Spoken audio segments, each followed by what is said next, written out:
Hello दोस्तों, आज मैं आपको स्वेट मार्टन द्वारा लिखी गई पुस्तक जो चाहे सो पाए का सारांश बताती हूँ। मनुष्य का जीवन शानदार जिंदगी जीने के लिए मिला है।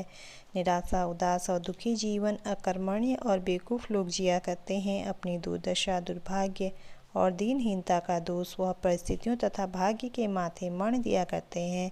उन्हें इस बात का ज्ञान और विश्वास ही नहीं कि भाग्य और परिस्थितियों को बदला जा सकता है। मनुष्य जो चाहे सो पा सकता है, केवल आवश्यकता है अपने भीतर छिपी शक्ति को पहचानने की। आप जो चाहें सो पाएं, बशर्ते कि अपने को पहचान लें। भाग 1, हीरे मोती। एक प्राचीन यूनानी लोक कथा है। किसी कस्बे के चौराहे पर केवल एक लंगोटी लगाए बेहद बड़े दाढ़ी बाल वाला एक जर्जर बूढ़ा हाथ उठा उठा कर चिल्ला चिल्ला कर कह रहा था, जो चाहे सो पाएं।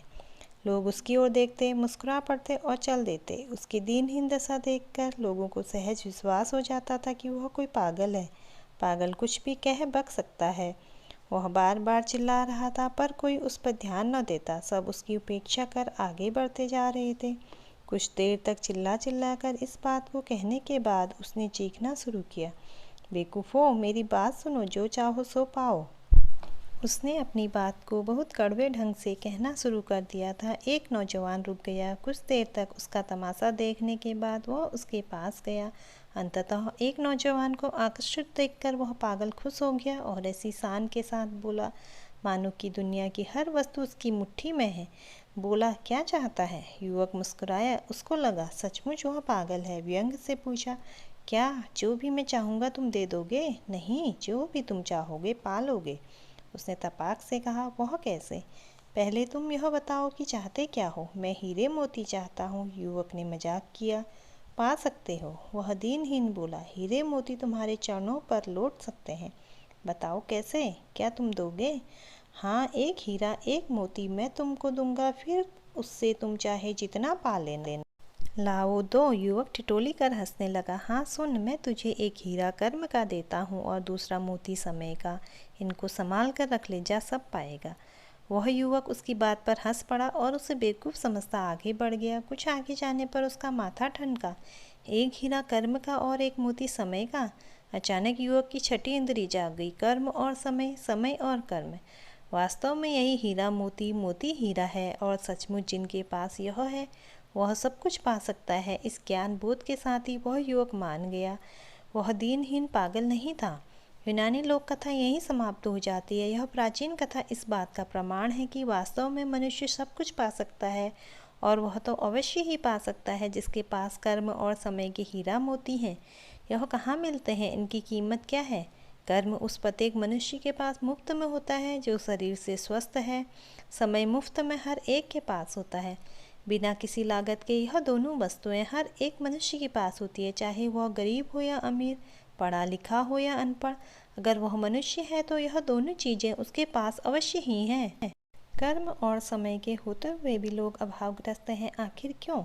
मुझे एक लोक कथा ब्रिटेन की याद आती है। यह कथा मेरी दादी बड़े चाव से सुनाया करती थी। एक ईसाई बराबर बड़ी पवित्र भावना से महाप्रभु यीशु महान का स्मरण किया करता था। एक दिन एक फरिश्ता उसके पास आया और बोला, मैं तुम पर बहुत प्रसन्न हूँ, जो चाहो सो मांगो। वह बोला, ऐसा वर दो कि जीवन में कोई दुख कभी ना पाऊँ। फरिश्ता उदास हो गया। बोला, यह वर मैं तुमको दे सकता हूँ। तुम एक काम करो, पहले ऐसे घर का पता करो जहाँ कोई दुख न आया हो, उसके बाद यह वर मैं तुमको दे दूंगा। यीशु भक्त मान गया। वह घर घर भटकने लगा। सालों साल भटका, पर उसको ऐसा कोई घर न मिला जहाँ कोई दुख न हो। कुछ दिन बाद फरिश्ता आया। उसने पूछा, पता किया? हाँ, एक भी घर दुख से खाली नहीं है। उसने अपनी मांग वापस ले ली। इस कथा का आशय एकदम स्पष्ट है। संसार में दुख सब पर पड़ते हैं। भला ऐसा कौन सा व्यक्ति या घर है कि जहाँ दुख न आया हो? दार्शनिक अरस्तु का तो एकदम स्पष्ट कथन है, और उसका यह कथन एक चुनौती के रूप में भी है कि संसार का कोई मनुष्य ऐसा नहीं है जो दुखी न हो, अभावग्रस्त न हो। संसार का हर व्यक्ति किसी न किसी बात को लेकर, किसी न किसी समस्या के कारण दुखी है। उसे कुछ न कुछ अभाव अवश्य है। इस कारण कोई निराश या हताश तो नहीं बैठता है, वह कुछ न कुछ अवश्य ही करता रहता है। प्रत्येक व्यक्ति संघर्षरत है। इस कारण आप दुखी हैं। आपको कोई अभाव है तो आप चिंतित क्यों हैं? आप में कोई कमी है, दुखी क्यों हैं आप? अपने आसपास चारों ओर आंखें उठाकर देखिए। हर व्यक्ति दुखी है, उसके पास किसी न किसी बात की कमी है। यह बात अलग है कि उसकी समस्या आपसे मिलती ना हो, कारण एक सा न हो, पर है तो वह भी आपकी तरह परेशान और चिंतित। इसलिए आपको हताश और उदास होने की आवश्यकता नहीं है। आपके पास दो अनमोल वस्तुएं हैं, कर्म और समय। इस प्रकार के बेरजक हैं कि चाहे आप जब भी इसको भुना सकते हैं और उसकी कीमत पा सकते हैं। कब कितना क्या मिलेगा वह आप पर और आपके कार्यों पर निर्भर है। जितना कर्म आपने किया है, जितना समय आपने लगाया है, उतनी कीमत आपको अवश्य मिलेगी। इसमें बेईमानी या हेराफेरी का कोई प्रश्न नहीं है। प्रकृति सबसे ईमानदार है।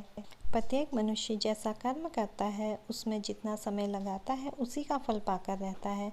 बबूल होकर आप आम का आनंद नहीं पा सकते हैं। आप जो कुछ भी बनना चाहते हैं वैसा कर्म करना पड़ेगा आपको, और वैसा ही समय लगाना होगा। जब तक आप ऐसा नहीं करेंगे तब तक आप अपनी इच्छा, अपना सपना पूरा नहीं कर सकते।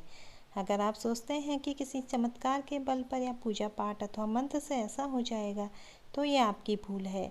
प्रकृति का नियम है, कर्म करो और फल पाओ। समय लगाओ, उसकी कीमत उससे ले लो। कर्म की क्षमता और समय सबके पास है। इनका उपयोग कर प्रत्येक व्यक्ति जो चाहे सो पा सकता है। स्वेट मार्टन द्वारा लिखी गई पुस्तक का पहला अध्याय यहीं पर समाप्त होता है।